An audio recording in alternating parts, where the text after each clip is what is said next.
Сәлем достар, бүгін сіздермен бірге барни пирогын бірге дайындайтын боламыз.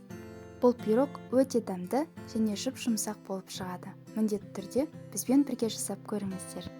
Ең алдымен 50 мл айранға қасықтың 1/3 бөлігіндегі ас содасын салып 5 минутқа тұндырып қоямыз. Таза құрғақ ыдысқа 2 жұмыртқаны шағып, 50 грамм қант салып, миксермен араластырамыз.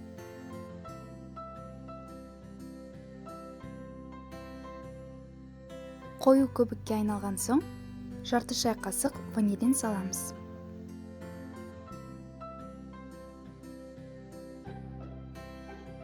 мл өсімдік майы және ас содасы қосылған айранды құйып, біркелкі масса болғанша араластырамыз. Сұйық массамызға 110 грамм ұн және 1 шай қасық қопсытқышты електен өткізіп саламыз.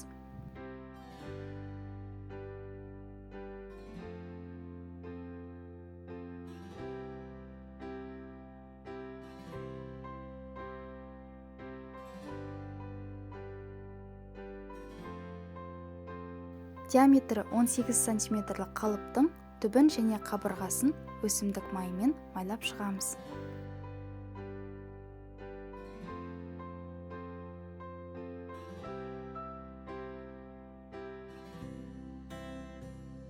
Майланған қалыпқа қамырдың жартысын құйып, алдын ала қызып тұрған духовкаға салып 15 минут шамасында пісіріп аламыз. Және біздің бисквитіміз піскенше варенканы ашып дайындап қояйық.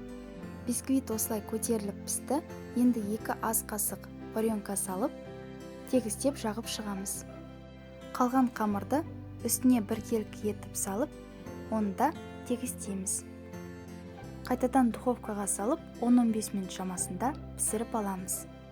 Пирог пісіп болған соң, бетін өз қалауыңыз бойынша безендірсеңіз болады.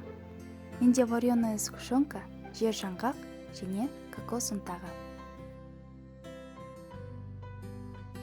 Егер видео рецепті соңына дейін қараған болсаңыздар, лайк басып, достарыңызбен бөлісуді ұмытпаңыздар.